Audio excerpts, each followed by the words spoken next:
Welcome back to the Thirst for More podcast. I'm your host, Brandon Smiley, and where we always dive into some strength performance and helping improve your lifestyle.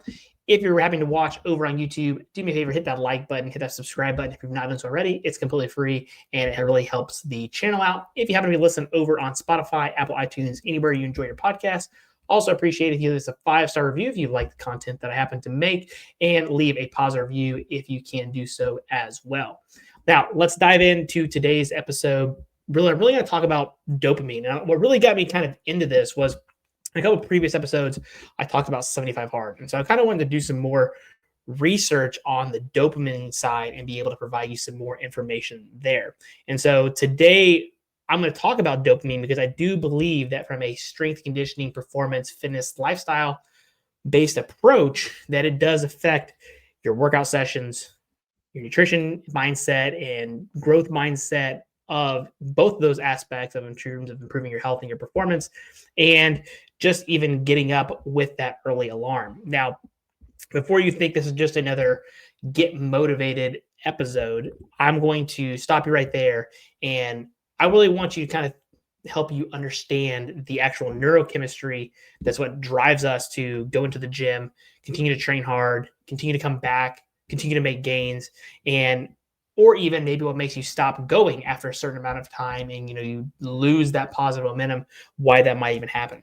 And more importantly, we're going to talk about why so many people that are unknowingly destroying their motivation by the things that they're doing that they actually think are helping them. And so I'm going to kind of talk to you here a little bit about some stuff with cold exposure. And while I'm not a huge cold exposure person in terms of how I use it, I don't have like a cold tub or anything like that. But I'm not going to basically go on here and say, quote unquote, it's great for recovery. I'm going to look at something from a different side here on the dopamine side. And so to really kick this off, we're going to kind of talk about this cold water study. And it's a study that was published in the European Journal of Physiology, where the researchers had people get into water of different temperatures, warm, moderately cold, and very cold water. And they stayed there for up to an hour, and they measured their cortisol, their adrenaline, and their dopamine through blood draws. And what they found was that cold water exposure led to massive increases in adrenaline. And that's the, kind of the oh shit moment that you get when you go to lift a heavy weight or you get put underneath a lot of pressure.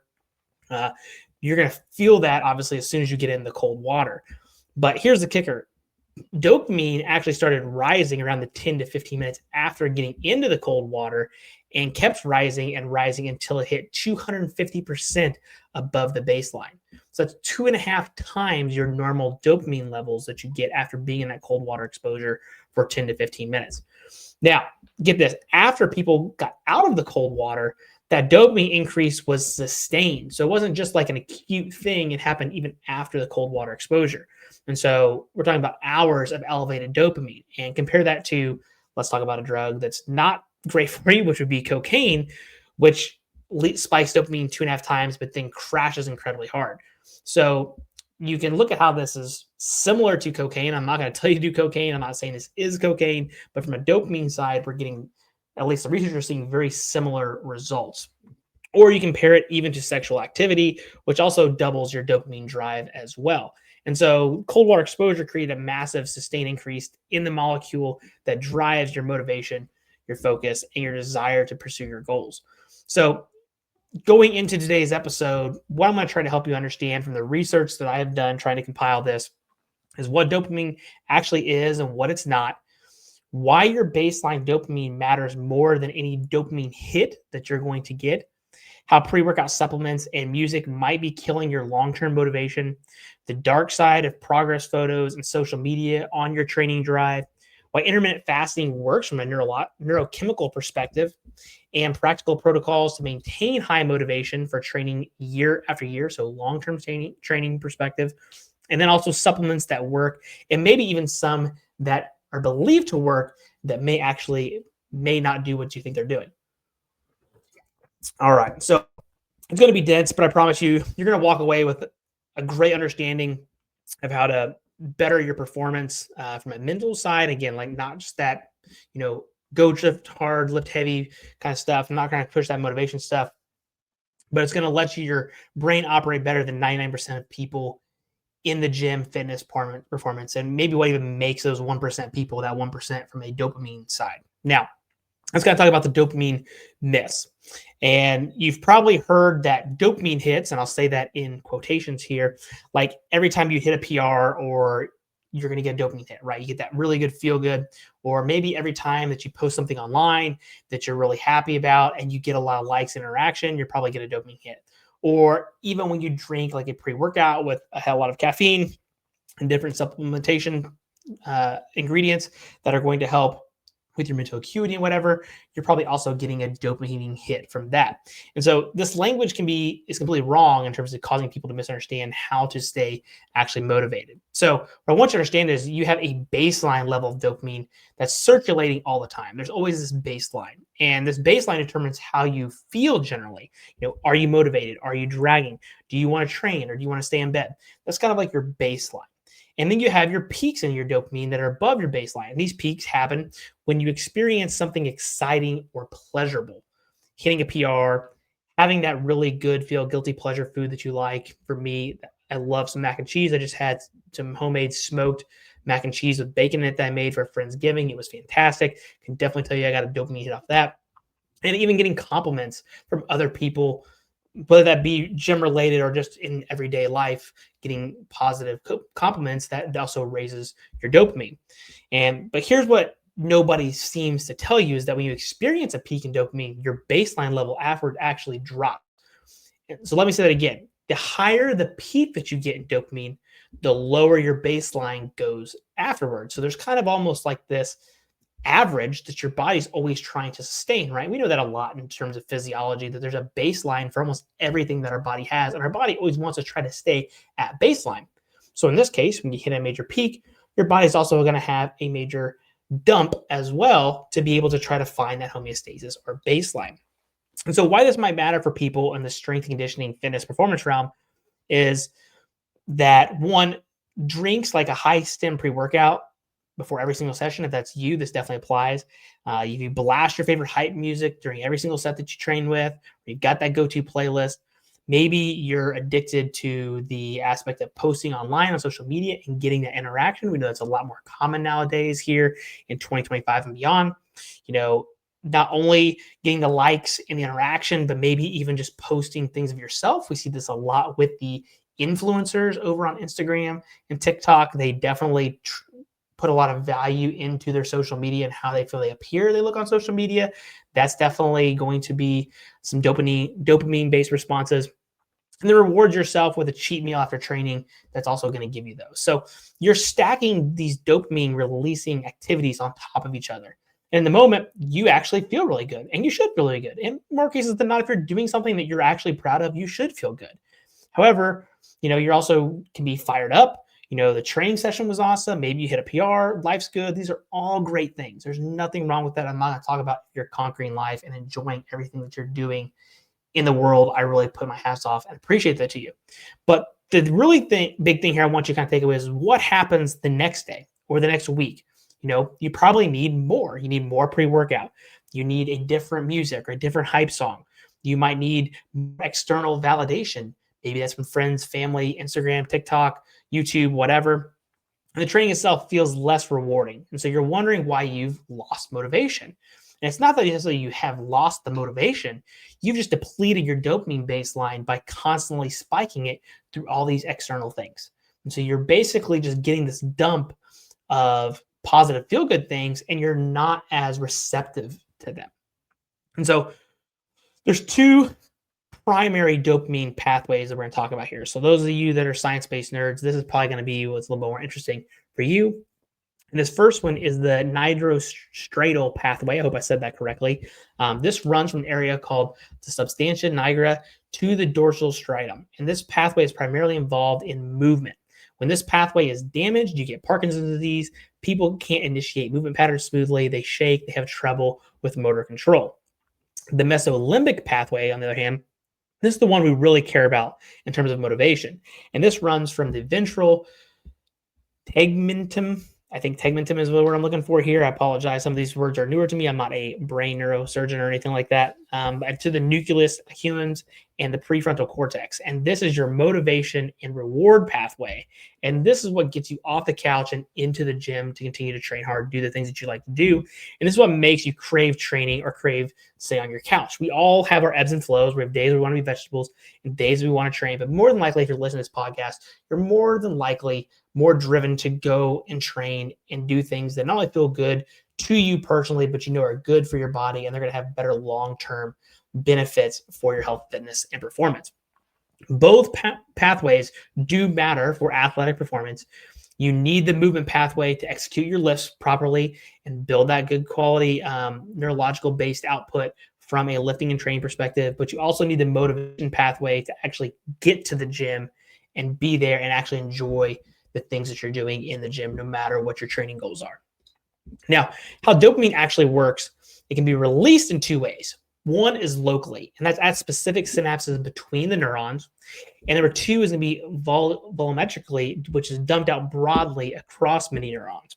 So when you take something that massively increases dopamine, like amphetamines, cocaine, or even high doses of caffeine combined with other stimulants, you're getting both types of release. You're flooding your system with dopamine. This feels great in the moment. Anybody's had a lot of caffeine or any kind of like upper-based, drug or chemical, you're going to know that you're going to feel really good in the moment. But it also means that you're creating a bigger gap between your peak and your baseline. And so remember that how good something feels isn't just about the absolute level of the dopamine. It's about the level relative to your baseline. And this is why the massive spikes of caffeine and different stimulants, we say to avoid those, because usually, as we talk about, the bigger the peak, the bigger the crash. This is why your first ever training session usually feels good. Or if you have a training session after coming back from extended period of layoff, or you're taking some downtime of some very easy training, you get back into the hard training, it's why it might feel really good. And so now, once you actually get into exercising and getting more consistent, now you feel like you need a better quality gym, better quality atmosphere. You need these other things to continue to get that feel good that you were getting. Maybe that's the music, the pre-workout, maybe even a training partner, right? So we know that there was a spot where we all got bit by this kind of bug and we love to do it. And as we've done this longer and longer, and if you're listening, you've trained for any good length amount of time, anything over 5-10 years, you know that showing up is almost a routine habit at this point, but we don't get the dopamine hit that we did when we were much younger and we were constantly getting those crazy gains. And so that's something that you need to keep in mind about how the dopamine aspect of this actually works. Now, we're going to kind of talk about the pleasure and the pain balance. So Dr. Anna Lembke from Stanford has this concept called the pleasure-pain balance. When you engage in something pleasurable, there's pleasure in the moment, but there's a pain that follows. And that pain is actually just the wanting of more of that thing. So in the gym contest, this actually explains quite a lot if you really think about it. It's why you can't just have one rest day. Suddenly you're taking off maybe a week. It's why just one cookie turns into eating the whole sleeve of Oreos. Been there, done that many, many times. I say, well, I have 2 or 3 Oreos, and next thing I know, the entire sleeve is gone. That's why checking your Instagram or your TikTok really quick actually turns out to being 15 or 20 minutes of scrolling. Again, we've all been there on social media. And then why skipping the gym once makes it easier to skip again and again. And for beginners, this is definitely a big one as we try to build these habits. We want to try to not only reward consistency, but the dopamine hits of the negative things of just chilling out or just having those feel good, pleasurable foods actually deters us away from doing those things. So from a dopamine perspective, here's what's actually happening. When you engage in a highly dopamine-based activity, eating hyper-palatable food, you're scrolling your social media, you're playing video games, you get a spike. But afterwards, your baseline drops below where it was. You feel slightly worse than you did before. The only thing that makes you feel better in that moment is doing the thing again. And so this is the addiction cycle. And this is kind of what I really wanted to get into this dopamine episode and do more research on this, is because this addiction cycle is something that I think many of us have and we don't realize. And I think the more that we understand it and how it works, the better we can use this, not only from a going to the perspective, but our health, fitness, performance, and overall just making better quality decisions in our life. And we can understand the actual psychology and the science of the dopamine and what's going on. It makes you a little more educated in figuring out, what your next step should be. And so, yes, you can absolutely become addicted to pre-workout, caffeine, going to the gym itself, taking progress photos, looking for validation online through social media. Those are all very addicting things. And I even made a post over on Instagram about how I got rid of Instagram for, I think it was 30 days I did. And it was one of those things where, it was actually kind of hard. I still had the app, but the temptation to click on it, you don't really realize how much time you waste on there until you don't use it anymore. And so I'm not going to tell you have to go to that extreme, but it was almost like an experiment that I did. But I also just felt so overly overwhelmed or bombarded and overwhelmed by doing that. And so I kind of wanted to get it out of my life for a little bit because I felt like it was becoming a job. I got the whole post on there. I'll try to remember to link that in the show notes for you about that exact little quote unquote quasi experiment that I did. But I think a lot of us have a lot more issues with this than we're willing to admit. And I challenge you, if you wonder if you are this person, it's either uninstall the app or just make a good little contract with yourself. Hey, I'm not going to use this for 2 weeks. And that's what I started out was 2 weeks. And I ended up going 4 weeks. I really wanted to see what would happen. And I actually felt a lot better when I got back on the platform. I didn't feel like I was forced to do stuff. And as somebody that uses social media to kind of like, I don't want to say promote my brand. I don't feel like I am a brand by any means, not even close. I do not have a massive following, but I do like to educate people. And so not being able to do that kind of like ate at me. I'm kind of wondering, like, how am I going to get more online clients if I don't want to say I'm always looking for more online clients, but I'm almost ever not at a point where I'm not willing to take someone on if they're willing to do the things they need to do. So just as somebody that makes part of his living doing stuff online as I make this podcast, it's something that could actually be a negative, but I really think deep down, there's more of us that are kind of addicted to these social media apps, and they're designed to keep you addicted to them. And so I think this ties into that whole dopamine receptors aspect of it, but especially the motivation side when we're looking at training and performance, and how just a simple example of using like Instagram and TikTok or whatever your social media of choice is, and how that can actually negatively affect us, and how much it's actually ruining our lives, and how we can actually apply that effort elsewhere and probably see a much better return on investment in our lives. And this Instagram, TikTok just seems to be like something that most of us can understand more than likely if you're listening to this episode. And so here's something that I want you to try to understand is that dopamine is a universal currency. And so your brain doesn't have separate dopamine systems for food, for sex, for training, for video games, social media. It's all the same system. A dopamine hit is a dopamine hit. Now, your body might like a certain dopamine hit more than mine does. Like, for example, you might really like TikTok. And so you spend a lot of time on TikTok, where I might get my dopamine hits, say, for playing video games. It's not, but just using an example that we're still getting the same dopamine hits, but we have our own little niche of a thing that really kind of does it for us. And this is really what drives people to have addictions. And so this means that if you're like binge watching Netflix at night or YouTube, you're scrolling TikTok for hours, you're playing video games and all your free time, you're always eating those hyper palatable foods, you're constantly checking your phone for notifications, you are depleting the same dopamine system that you need to feel motivated to train. And so your body does not distinguish the difference. So if you're constantly dumping dopamine into these other things, like as I mentioned, that are quite frankly just not that important, they can come back to harm your training, your health, fitness, and your performance. And being that what this podcast is about, this is kind of why I wanted to touch base on this and do some further research on my end to be able to help you out here. And so let me give you like a practical example, I guess. So let's just say it's Sunday night, you spent your whole weekend kind of relaxing, vegging out, which really means you watch Netflix, maybe you watched a movie with your spouse, you scrolled Instagram for a little bit, maybe you went out to eat with a friend, family member, you did something, out on the town, had some really good food, maybe even had a drink or two, you end up staying up much later than you normally do. Those are all very high dopamine response-based activities. And so Monday morning, your alarm goes off 5, 6 a.m. to either go to that training session or go to work, and you feel like absolute shit. You got no motivation, and you're thinking, I'm just tired. I just need more rest. But really what's happening is your dopamine baseline is in the gutter from all the high dopamine-based activities that you engaged in over the weekend. And so now the gym and / work, if you train on Monday evening or even go to work in the morning, or however your schedule is lined up, which requires that effort and that discomfort, seems completely unappealing because your brain is seeking the next easy dopamine hit, not necessarily your training sessions or feeling rewarded from going to work or going to do the high effort things that you got to do on a Monday morning.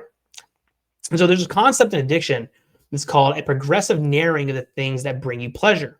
And at first, the addict enjoys a lot of things. And I can really speak to this. I feel that I do have a very addictive based driven personality. That's just the way that I am.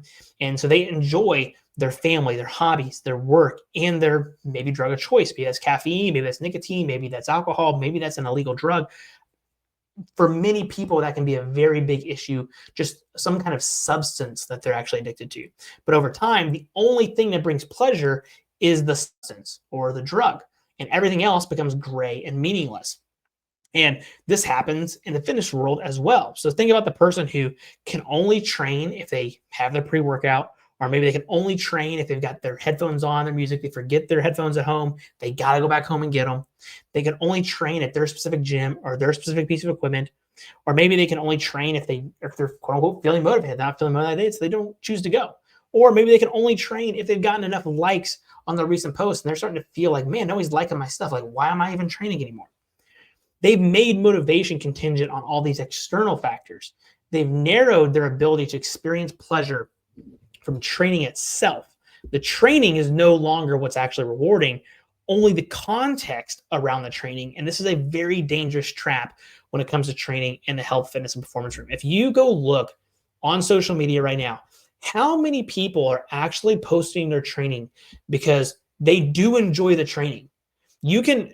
I hate to sound this way, but you can go on social media and just scroll if you happen to have more of a fitness-based feed anyways.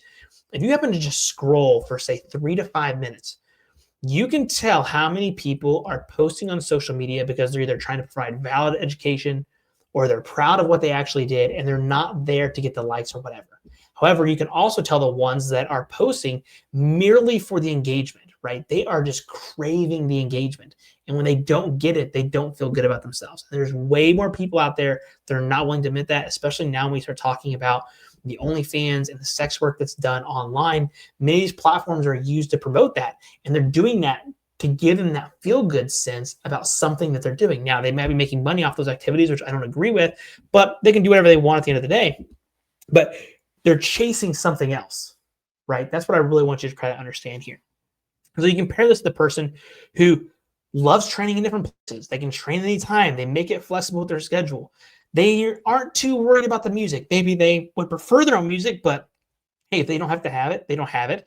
Or maybe they forgot their pre-workout, whatever, they're going to go do it anyways. Maybe they're in a good mood or mad mood. They still show up anyways, do the work, and they still, at the end of the day, find the satisfaction in the progress.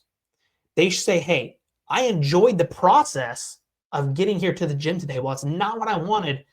I'm doing everything I can to make it the best that I possibly can. And that's someone who's truly in love with the process of what they're doing and not actually chasing all the external validation that they're getting from it, especially when we talk about the fitness field.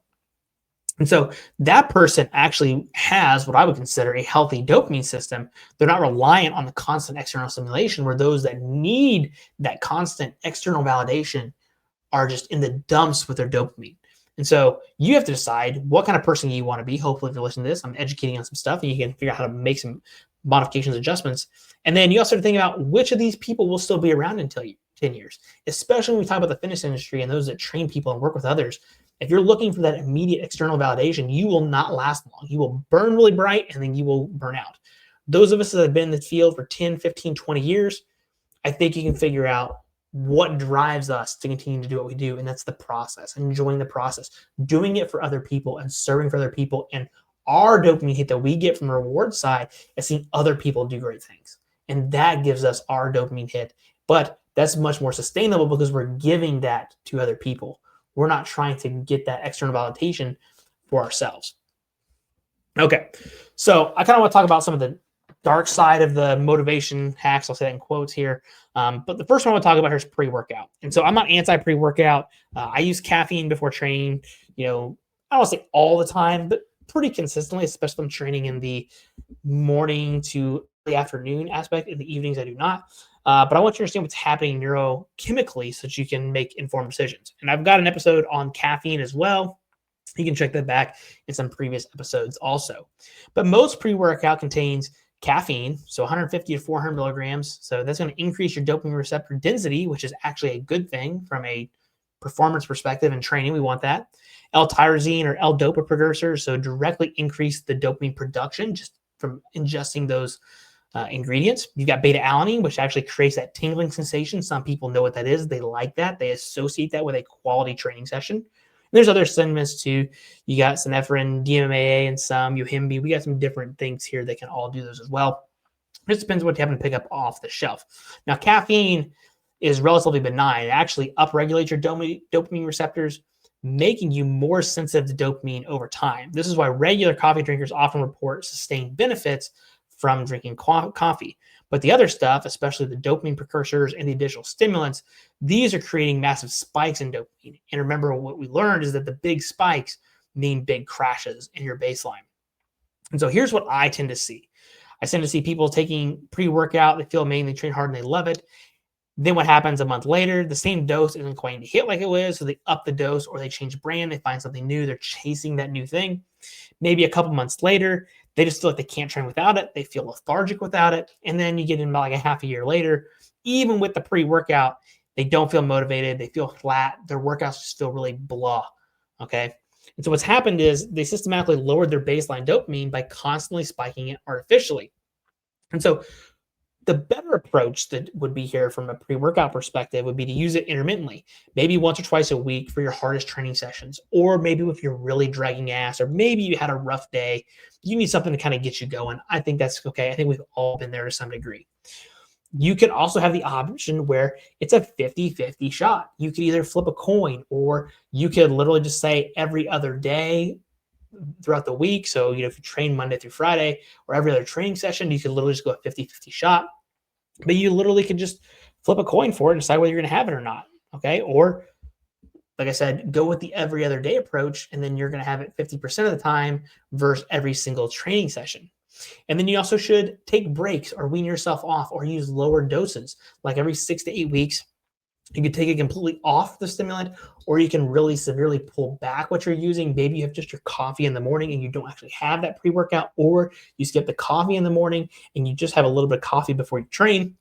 And so you're giving your body the ability to adjust and wean off some of those additional things that are in those pre-workout supplements. And then going back to just focusing on coffee. If you want daily caffeine, just drink the coffee, obviously within reason, for receptor upregulation benefits without all the other stuff that you're getting in those supplements. Let's kind of talk about music and training. Music is interesting because it can definitely improve your performance. Anybody that says otherwise is crazy. Come to my gym, I'll put your favorite training song on, bump the music on a PR temp. I guarantee you're more likely to get it with the music that you want at a high level, great energy, and that's going to do a lot for you for your performance. There's also good research just showing that music can increase your power output, reduce perceived exertion, and improve your mood. Here's the trap, though, that we get to when it comes to music and getting hyped up, is that if you always train like that, and especially if you're constantly trying to find that perfect playlist, a perfect song, or even that perfect chorus of a song, the perfect couple lines of a song, that you're making your motivation contingent on external factors. That is no good. And I have been guilty of this. I remember periods where I've spent time trying to find the perfect song or perfect aspect of the song, or go through just a phase of where this song is what I play always on my top sets, been there, and just trying to make that perfect.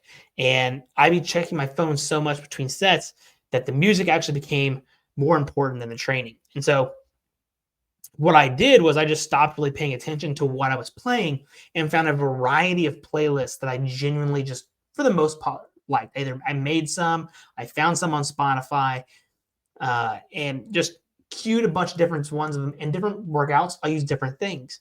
And so what I found was that after a couple of weeks of doing that, I actually started to enjoy the training more itself, because I wasn't focused on what was playing on the radio or, at the radio at my gym, but I was focused more on the connection of my workout, tracking my rest periods between my stuff, actually making sure that the effort that I'm giving matches what it needs to for the given sets. If I'm using an RPE-based system, or if I'm doing power-based work like explosive push-ups and different jumps and things, I'm actually giving more effort towards those than I am the music. And Now I try to train to music that I like, but like I said, I've got a plethora of playlists. And so I just pick different playlists kind of on my mood for that day. Sometimes that might be some old school rap. Some days that might be some newer rap. Some days that might just be a hype playlist that I find on Spotify. Like that I want to really like to search all the time is like locker room hype. I have no idea what's going to show up on that playlist because it's something that somebody else made. So I'm going to hear some different stuff. And that actually keeps me engaged, at least from a music side, but I'm not actually focusing on hitting skip, right? So it does hit different. I think if you're somebody that's married to a certain playlist or a certain song, mix the playlists up, even try going without music. I think you'll even be surprised kind of how it actually makes you focus on the training more than anything else. And I think that's what's really important from the music side. So I would say try training with music that playlists that you've not made, maybe 50% of the time. And then when you do actually have those big training sessions that you need to focus on stuff, find those couple songs that you can use when you actually need them or want to use them.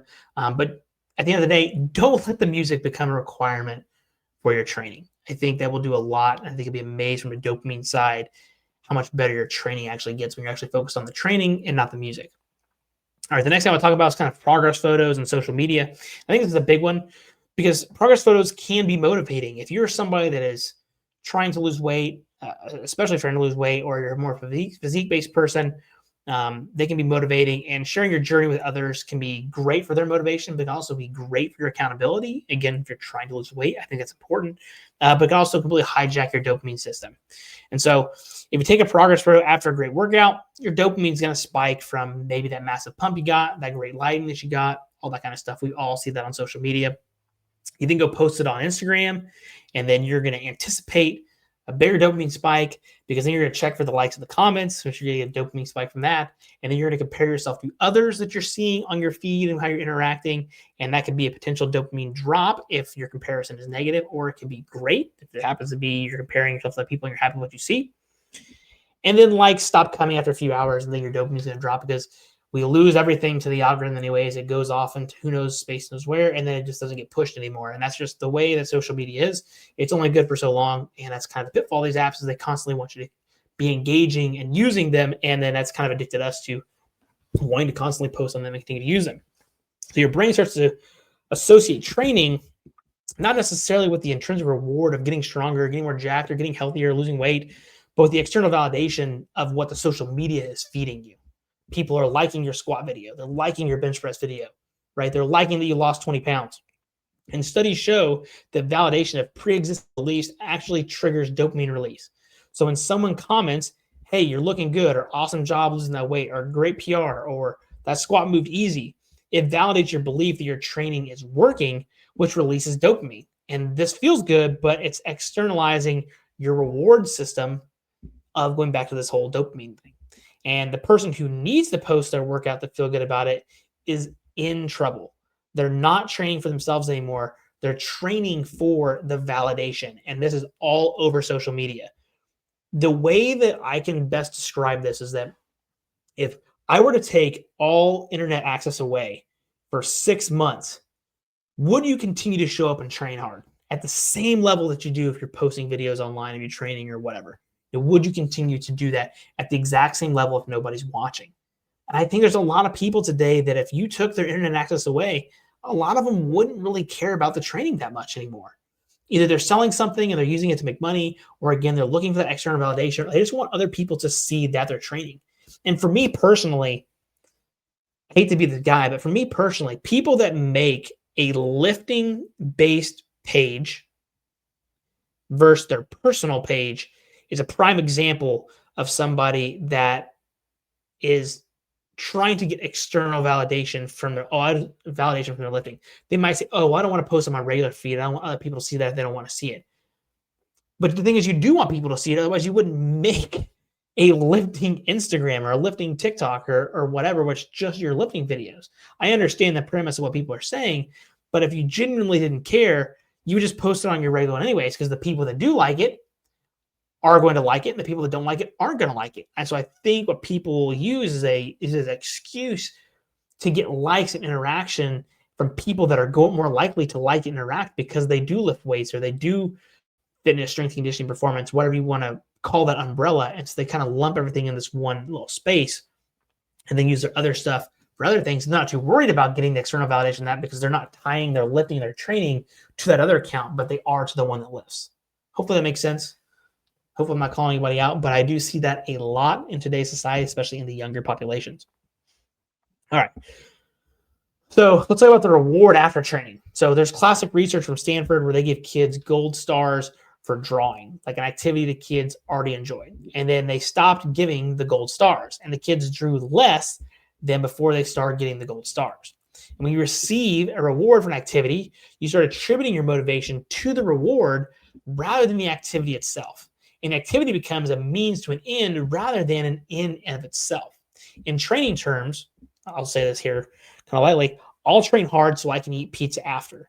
The training becomes a chore to earn food. We know when it comes when people get into strength and conditioning or fitness performance, trying to lose weight, they try to justify that their workout is how they justify eating their bad food. We know that's a bad idea. You should not do that. Do not tie yourself to food and your workouts and that you've had to quote unquote earn a meal. That ticks me off. People say that to me all the time as being there. Oh man, you really earned your workout today. Not really. I just enjoyed my food. That's all there really is to it. Or you'll hear, I lift so I can look good in the summer or without clothes on. So again, training becomes a means to an aesthetic end. Or I'll work out so I can post about it or share my progress. So again, the training becomes about the content creation. The better approach is going to be finding a reward in the effort itself. Find the reward that you get from training. Take the internet away. Take what your friends and family think away. What do you get out of the training? What does it make you feel internally? Do you feel more confident? Do you feel more powerful? Do you feel bigger? Do you feel stronger? Do you feel leaner? Do you feel healthier? Do you sleep better? Can you do things with your kids? Can you do things with your spouse? Right? Can you play basketball or do these physical activities better because you're doing the extra steps of going and taking care of your health? That's reward in the effort itself. Celebrate the process, not just the outcomes. And we always hear about this. Enjoy the process. Fall in love with the process. And it feels annoying to hear, but it is 100% true because if you're just chasing the outcomes, you're always going to have to find a new outcome. And that outcome is going to have to be now your new dopamine hit.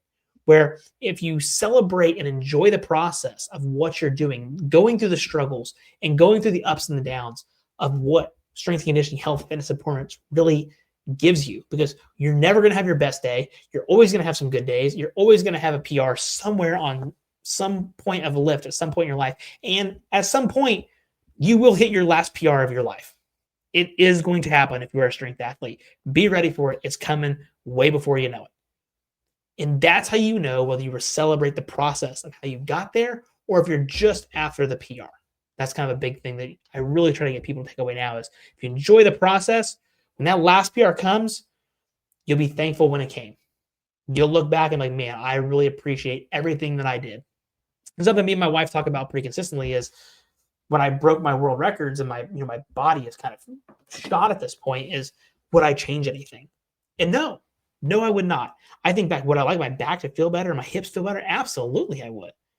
But I celebrated the process of doing that. I remember the hard training sessions with the people that I trained with, the memories that I made, driving to LFTS all those weekends, being able to go to Westside Barbell and train with Louis Simmons and sit down and talk with him for hours and seeing him meets and him still remember who I was. And, all those memories that I made with all those lifters and going to the Arnold and breaking those records. Those are things that I am celebrating still to this day and I'm still proud of.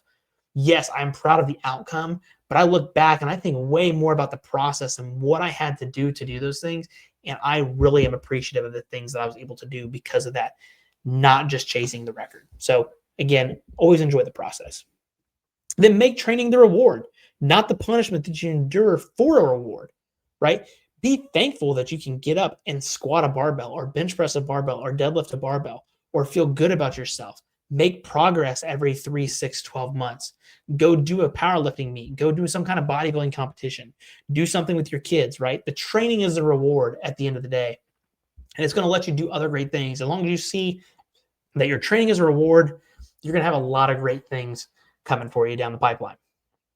Okay, so let's talk about building a better dopamine system, and we're going to talk about some cold water exposure stuff. And so we kind of talked about that at the beginning.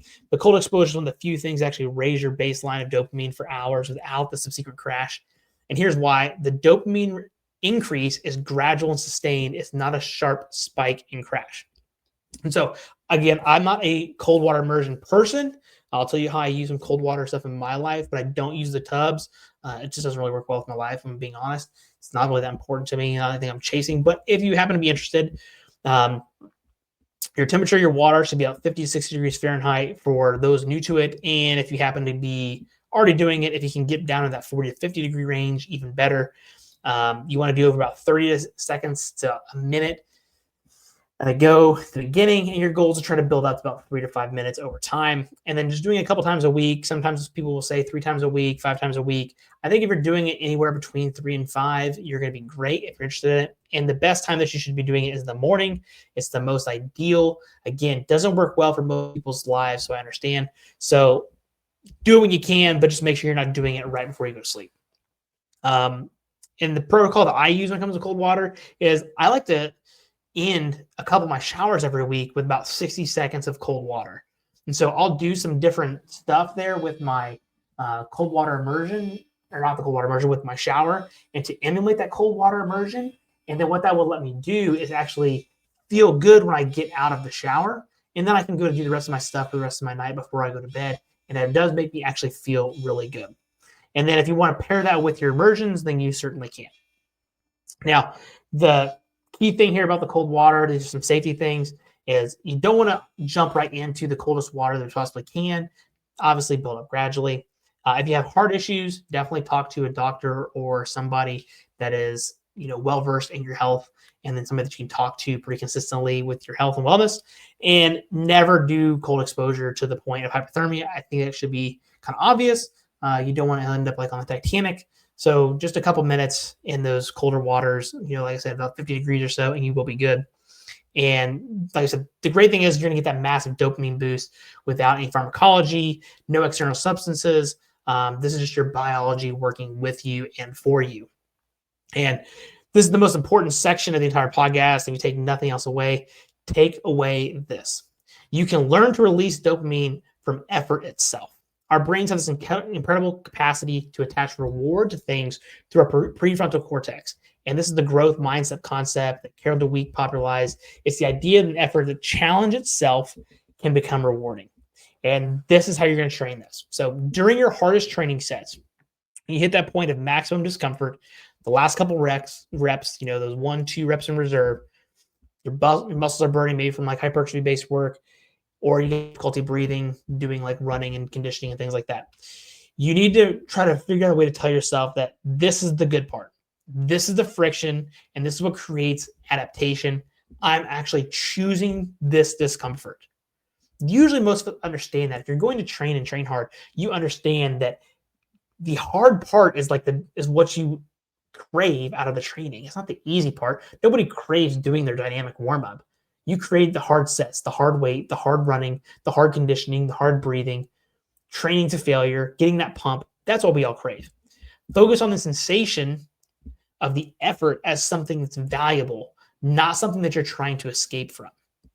And then you want to remind yourself too that your brain is releasing dopamine in response to this challenge. And that's why working out and training hard gives you that dopamine hit. And that's why many people get kicked on to working out to begin with, and they actually feel really good while they're doing it. So I think if you can find that those discomforts in training and embrace those, it makes training much more much easier to sustain over the long run. You got to embrace discomfort to some degree. You just have to. That's part of training. And I think if you're listening to this podcast, you probably are one of those people already, and you know that that's what you enjoy about training is the discomfort portion of it. And then also the process of saying, hey, I'm doing this not only to better myself, but I know the things that I'm training for are important to me. And this process lets me get those. Therefore, I love doing this because I know what comes on the back end. That's how you have to look at training.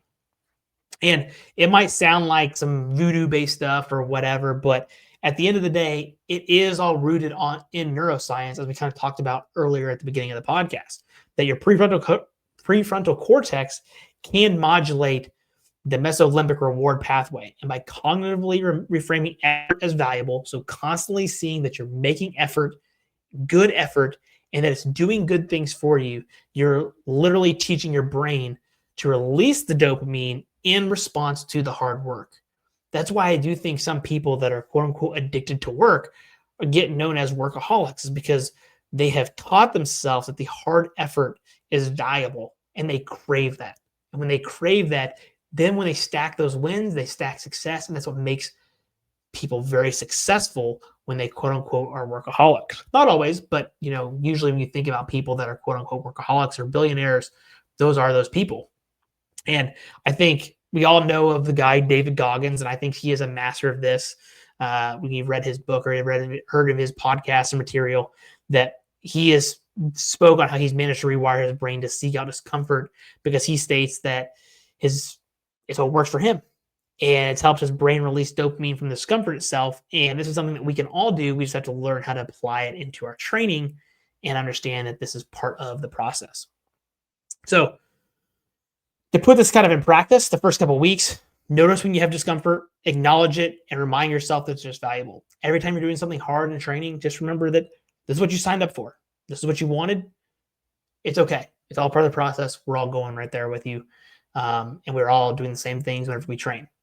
The next couple of weeks, actively lean into that discomfort. Seek it out. Find a way to embrace the hard sets, the hard weight, the hard conditioning. Find the value in it.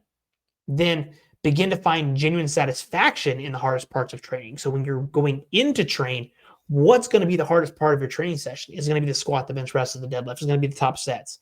Is it going to be the conditioning that you're doing today? Is it going to be the accessory work that you've chosen because you hate doing Bulgarian split squats, right?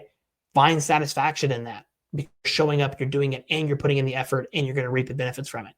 And then after that, couple months into this journey, then that's where the hard parts become actually your favorite part. You look forward to discomfort. You look forward to the challenges. How can I hit a new PR on my Bulgarian split squat, for example? How can I do this with more weight than I've done in the past?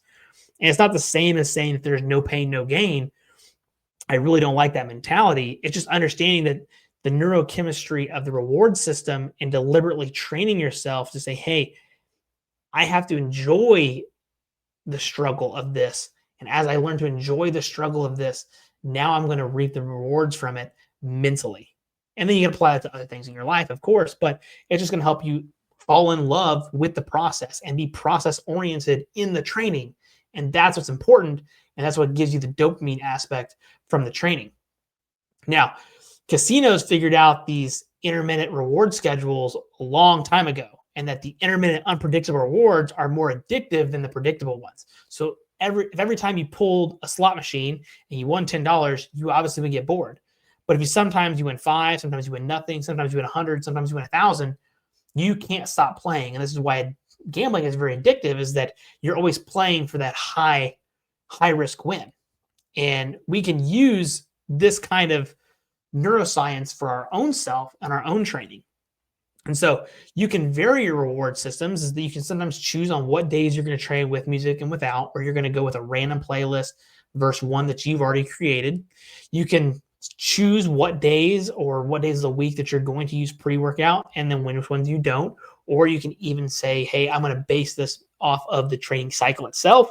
This is an easier training cycle that I'm not going to use the pre-workout. Or you could even just go every other day with a pre-workout and then use coffee on the other ones.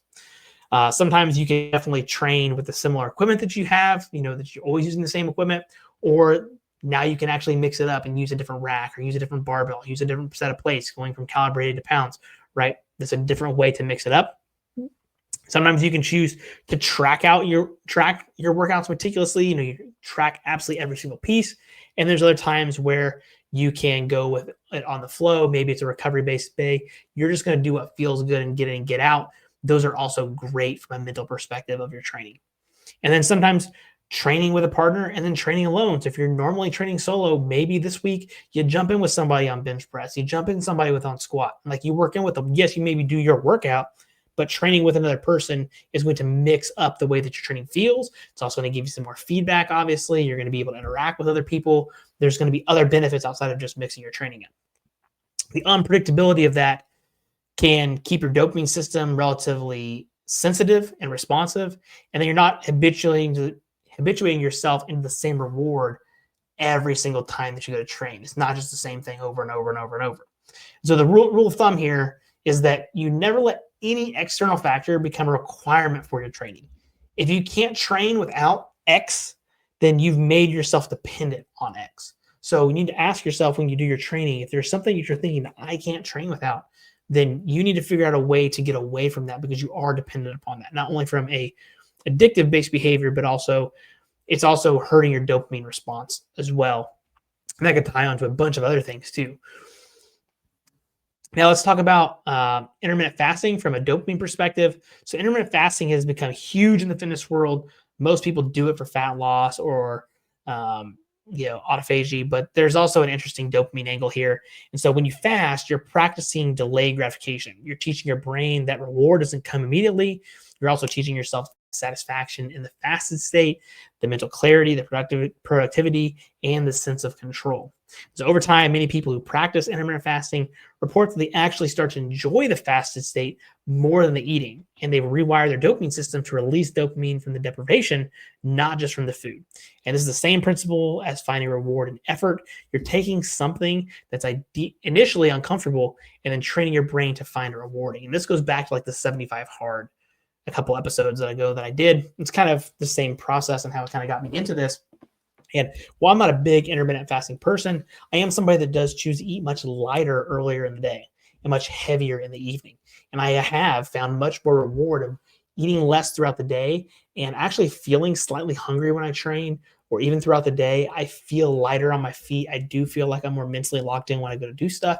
And my evenings are when I try to wind down, and when I have a bigger meal, I know that I don't have to be as mentally focused and accurate on stuff, because I'm not doing work during that time, where when I'm doing stuff in the morning, in the middle of the day, I kind of need to be on my toes a little bit more. And so it's what's worked well for me. I've gotten that from the carb backloading days that I had way back in the day when I powerlifted. And I've kind of just adapted that to my lifestyle of eating much lower carb throughout the day, focusing more on proteins and fats, keep my calories in the lower end. And then after I've trained, or when I start getting towards my training, I can put a little bit of carbs around there and then just have a good quality meal at the end of the evening. And that's then much better for me.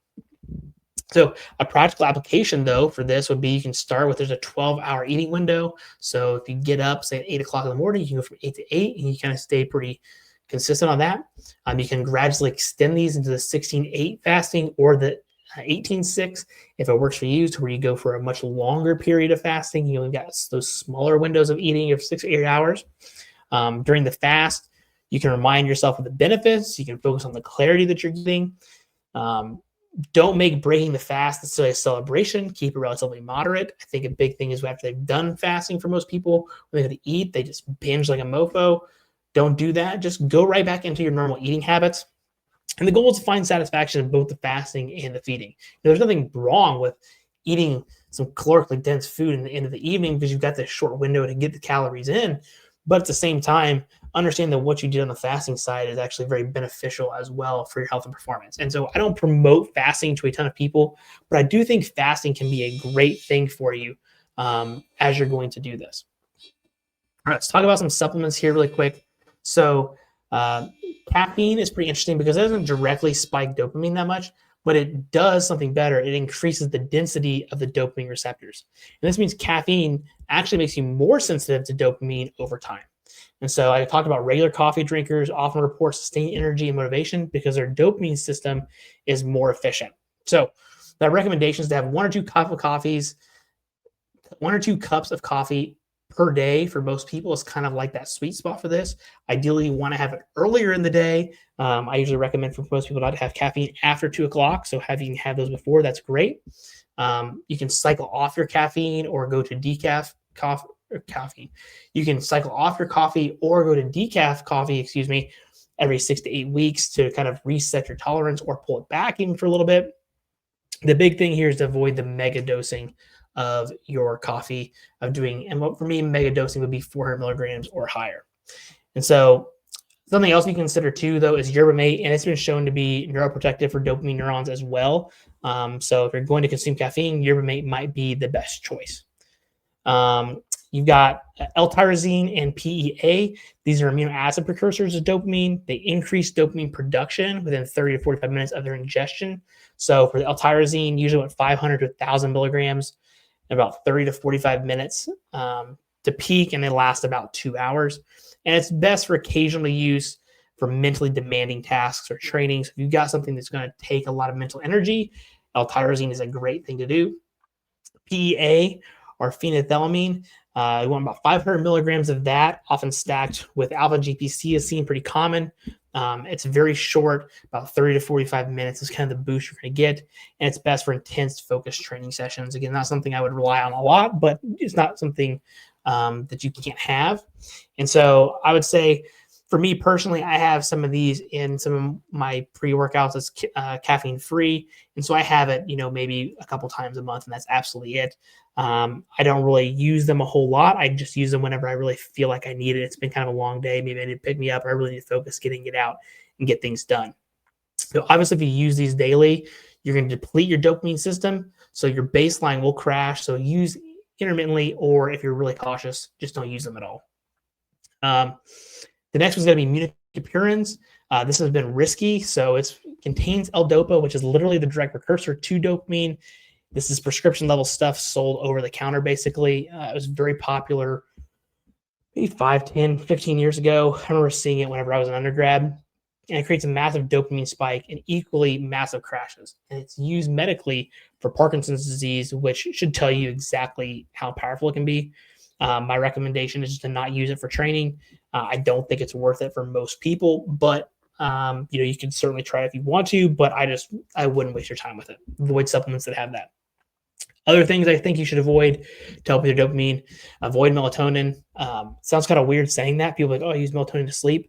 But studies show that melatonin decreases your dopamine levels. And if you're using melatonin regularly for sleep, you might be tanking your motivation. Better alternatives exist, like ZMA, L-theanine, and just better quality sleep hygiene. I think those are the better things to go for if you're going to try to supplement and improve your sleep hygiene or your sleep in general. Avoid bright lights at night. So viewing the bright lights, like on your phone between 10 p.m. and 4 a.m., especially the blue lights from your screen, have been shown to reduce dopamine for several days afterwards. So dim the lights, use blue blockers, shut off your screens 1 hour before bed. I think it's all normal sleep hygiene stuff that we're used to hearing. Multiple stimulants stacking, taking pre-workout plus energy drinks plus fat burners plus whatever else, you're creating massive dopamine spikes that your systems just can't sustain when you do that. Like, you do not want to have all those things. So it's borrowing from tomorrow's motivation just to feel good today. You're basically creating a debt. You're borrowing from days in the future just to focus on how you feel now. You're going to feel it later afterwards. Don't do all that. If you're going to do anything, just pick one of them and roll with just the one. And then obviously daily ADHD meds for non-ADHD purposes. Obviously, if you are diagnosed with ADHD, listen to your practitioner. Do what they say. That's all I'm going to say there. But if you do not have ADHD, taking things like Adderall, Ritalin, things like that, these are massively spike your dopamine. If you have ADHD, then obviously they are therapeutic. But if you don't, then you're recreating the same problems of any other stimulant abuse. And studies showing they actually reduce neuroplasticity when used unnecessarily. So you're just giving yourself a lot of really, really negative things down the pipeline if you're taking those just recreationally. All right, let's talk about some practical protocols here from the summary side. And then so daily, I would say obviously get plenty of morning sunlight. I think that's pretty obvious for most people, but it's going to help reset your circadian rhythm. It's going to help support regular dopamine synthesis. Avoid bright lights at night. Train without relying on external stimulation of at least 50% of the time. Practice reward and effort and self during challenging moments, and limit social media specific time. So don't always check it between your workouts. Like, just set a timer on your phone, use it when you need to, and I think you'll be okay. 3 to 5 times per week, you want to try to do some kind of resistance training or intense exercise. If you happen to be in the cold exposure gaming and like that, you can certainly do that a couple times per week. And then just deliberate practice of attaching reward to your process, not your outcomes. 1 to 2 times a week, because you do intermittently, caffeine or a pre-workout before your training if you need it for those really hard days. Otherwise, try to avoid it. Letting your music repeat, or not repeat, I'm sorry, but pick different things that you can use on your training days from a music perspective. Use L-tyrosine or PEA If you're using supplements occasionally, once or times a week is probably gonna be okay. And then your social media posts and your photos, again, 1 to 2 times a week. If you're taking social media, or if you're taking progress photos for a coach, I think that's one thing. Send that to your coach. But the social media posts, the feel good posts that you have, I think 1 a week is all I really need to put on there. Everything else should just be kind of, enjoying your social media. And then every couple of months, then take a full week off from all your stimulants if you can, or really severely decrease them. Have a deload week in your training, and then assess your relationship with all your external motivators. See how things are going. What do you need to adjust as you're doing that? I don't think you should ever make any external factor requirement for your training. I don't think you should stack multiple dopamine increasing activities consistently. I don't think you should use dopamine precursors, as we kind of talked about, like the illegal drugs, and don't only train for the external validation rewards. Train because you love to train. So if you can train with an unfamiliar gym, no music, no pre-workout, mediocre nights of sleep, and you still find satisfaction in the process, then your dopamine system is probably pretty healthy. If you feel like you need those things to train hard, then you've probably made yourself dependent on external factors, and you need some kind of reset for your body. So look, I know this was pretty dense. I went to a lot of information here, and we covered a lot of neuroscience, a lot of different mechanisms, a lot of different protocols. And so here's what I want you to kind of take away here: that dopamine is not the enemy. Okay. Motivation, drive, the pursuit of your goals, these are all things of being human. I think it's what probably makes you an awesome human if you have these things. But dopamine is the molecule that makes us want to get better, want to push harder, want to improve, want to chase those PRs, want to enjoy our training.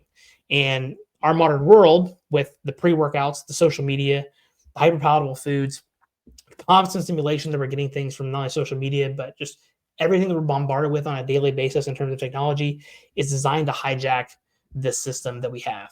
And if you're not careful, you'll find yourself on what seems like a hamster wheel of needing more and more stimulation just to feel quote unquote normal. So the goal isn't to eliminate all your pleasure avoiding things that increase dopamine. The goal is to, one, understand how the dopamine system works so that you know what to be aware of, protect your baseline levels, learn to find reward in effort itself, use external motivators intermittently and strategically, build a system that's sustainable for the long term, not just for a couple of weeks or a couple of months.